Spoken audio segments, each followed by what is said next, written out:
What if I told you that your relationship with time, whether you're always looking back, just living in the moment, or constantly planning for what's next, isn't just a personality quirk? Well, today, we're going to dive into some really fascinating data that uncovers a hidden force, something that shapes the very way you experience time itself. So, let me just ask you, straight up, where does your mind naturally go?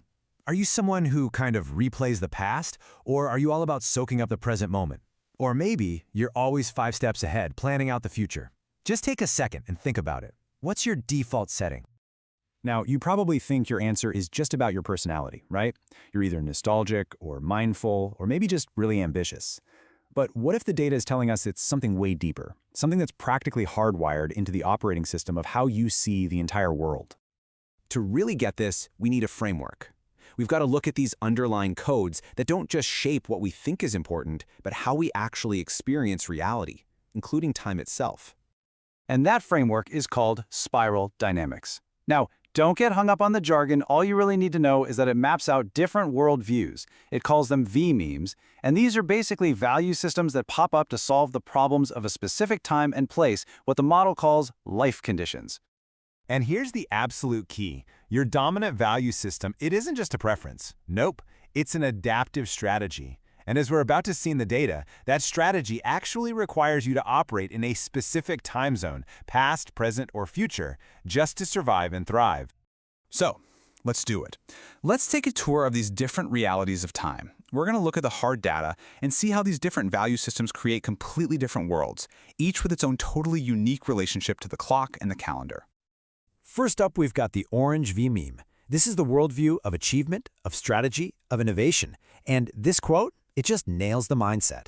For Orange, the past has one job, and one job only. Give me data so I can win the future. And check it out, the data totally backs this up.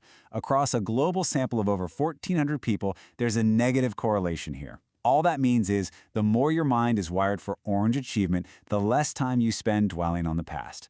It's like an inverse relationship. But what's really cool is why this happens. Orange shows up in life conditions like Silicon Valley or Wall Street, places where your survival literally depends on seeing what's next and outplanning your competition. In that world, looking back isn't just a waste of time, it's a massive liability. The future is where the game is won. Okay, now let's do a complete 180 and talk about the purple vMeme. This is all about tribe, tradition, and ancestors. For purple, the past isn't a rearview mirror at all. It's the very ground you stand on. It's the glue holding the community together. And this is where it gets really wild. So in Russia, the data shows that purple values connect with a focus on the past. Makes sense. But look at that second bar. Among migrant communities in Germany, those same purple values have a strong positive link to focusing on the future. Wait, what? How can the same value system point in totally opposite directions? The answer, again, is the life conditions. For purple in Russia, which sees itself under geopolitical pressure, looking to the past is a way to defend and preserve a unique cultural identity. But for purple migrants in Germany, that core value of tribal survival means they have to focus on the future to make sure their kids and their community have a foothold in this new world. It's the same value, just a different survival strategy. Amazing, right? All right, let's jump to our third worldview, Turquoise. This one is holistic. It's all about interconnectedness. And its relationship with time, it's a complete game changer. It's not about the past or the future. It's all about right here, right now. And get this, the data is absolutely mind-blowing. In the French sample, the correlation between turquoise values and living in the present is a massive plus 0.6279. To put that in perspective, that is one of the strongest correlations found in this entire database. This isn't just a slight preference, it is a fundamental way of being. So you have to ask, why is this so strong in France? Well, the source points to this really unique mix of things.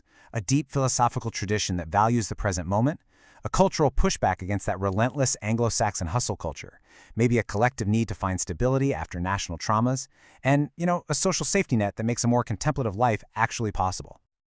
So this table kind of pulls it all together at a glance. You can see orange looking to the future globally, purple anchored in the past in Russia, and turquoise with that extreme present focus in France. But look at the others too. You've got blue, focused on a moral future, and yellow, which actively rejects the past. The big takeaway here is that every single one of these worldviews has its own unique signature when it comes to time. Okay, this is all super interesting, right? But what does it actually mean for us? What are the real-world consequences? Why does understanding any of this matter in our day-to-day lives, especially when we have to work with other people? Here it is. This is the bottom line. You can't just tell someone to be more present or plan for the future. It's like telling them to ignore gravity. For that orange strategist, living in the future isn't a bad habit, it's a survival skill. For that purple traditionalist, honoring the past isn't being stuck, it's about maintaining who they are. For them, it is not a choice, it's a necessity. And this is where it gets really, really practical. Look at this chart. The data is suggesting that a huge 40% of what we call a personality clash at work has nothing to do with personality. It's a temporal misalignment. It's people living in different time realities crashing into each other, and nobody even knows it's happening. Let's make this super clear. Picture an orange manager, right? They live and breathe 5-year plans and Q4 targets. Now, they're managing a Russian employee whose purple values are all about history and tradition. And the manager says, "Can we stop talking about our history and focus on the 2026 strategy?" The manager thinks they're being efficient. The employee feels like their entire identity is being dismissed. See the problem? So, what on earth do we do about it? Well, first you have to diagnose. You have to see and understand that these different time orientations even exist. Then you can start to bridge the gaps. You don't have to agree with them, but you have to learn to translate.